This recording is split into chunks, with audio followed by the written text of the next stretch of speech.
یہ سن کر حضرت سیدنا اویس قرنی علیہ رحمت اللہ الغنی نے عرض کی یا سیدی آپ تکلف نہ فرمائیے، شاید آج کے بعد میں آپ کی زیارت نہیں کر سکوں گا، اور ویسے بھی میں کپڑوں اور پیسوں کا کیا کروں گا؟ آپ دیکھ ہی رہے ہیں کہ میرے پاس ان کی 2 چادریں موجود ہیں، میں انہیں پھاڑ تو نہیں ڈالوں گا، اور یہ دیکھیے میرے پاس چمڑے کے جوتے ہیں، میں اتنی جلدی انہیں بیکار تھوڑی کروں گا۔ باقی رہا پیسوں کا مسئلہ، تو میری قوم نے مجھے اونٹوں کی رکھوالی اور چرائی پر مامور کیا ہے، اور مزدوری میں 4 درہم مجھے دے دیتے ہیں، جو میرے لیے کفایت کرتے ہیں، پورے ہو جاتے ہیں۔ پھر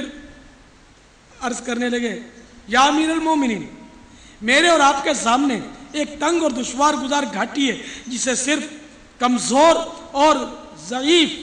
لوگ ہی عبور کر سکیں گے، بس ہو سکے تو آپ اپنے آپ کو ہلکا کر لیجئے، اللہ عز و جل آپ پر رحم و کرم فرمائے۔ یہ سن کر حضرت سیدنا عمر فاروق رضی اللہ تعالیٰ عنہ پر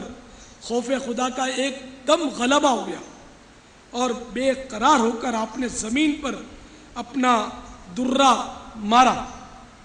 اور فرمانے لگے اے عمر، کاش تجھے تیری ماں نے جنا ہی نہ ہوتا، کاش وہ بانجھ ہوتی۔ پھر مزید فرمانے لگے کیا کوئی ہے ایسا جو مجھ سے خلافت کو اس کی ذمہ داریوں اور اس کے ثواب سمیت قبول کر لے؟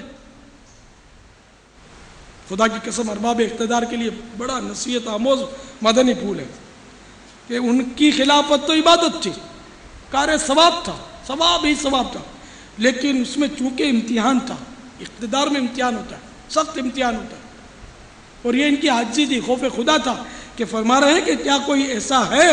جو مجھ سے خلافت کو اس کی ذمہ داریوں اور اس کے ثواب سمیت قبول کر لے؟ اللہ اکبر، یہ انہی کا حصہ تھا۔ حضرت سیدنا اویس قرنی علیہ رحمت اللہ الغنی نے پھر عرض کی، یہ تو محبت میں گم تھے، اللہ تعالیٰ کی محبت میں کھوئے ہوئے تھے، تو عرض کرنے لگے یا امیر المومنین، جو کوئی اللہ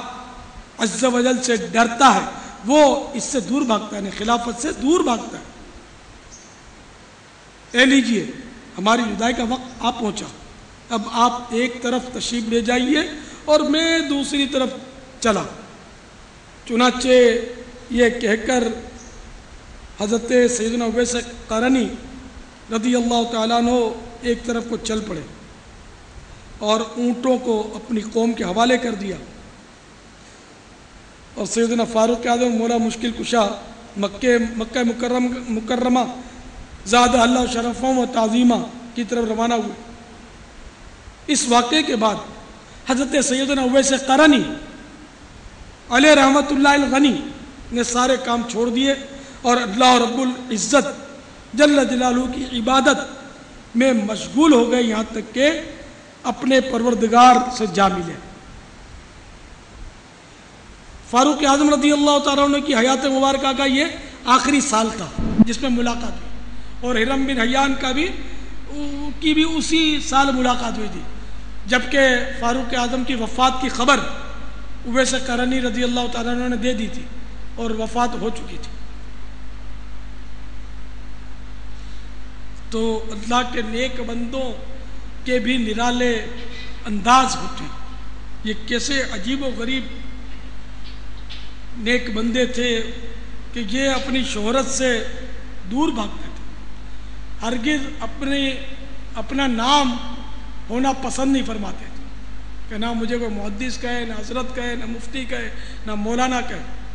اور عاشق رسول ایسے کہ مت پوچھو بات۔ تذکرۃ الاولیاء میں لکھا ہے، اس کا زیادہ تر مواد تو میں نے عیون الحکایات میں سے عرض کیا، جو کہ ابن جوزی رحمۃ اللہ تعالیٰ علیہ کی کتاب ہے اور عربی میں لکھی ہے۔ اس کا ترجمہ المدینۃ العلمیہ، دعوت اسلامی کے مجلس المدینۃ العلمیہ نے کیا، اور مکتبۃ المدینہ جو دعوت اسلامی کا ادارہ ہے اس نے چھاپا، لیکن تذکرۃ الاولیاء میں کچھ مزید تفصیلات بھی ہیں۔ تو ایک واقعہ بڑا عشق والا ہے، وہ یہ ہے کہ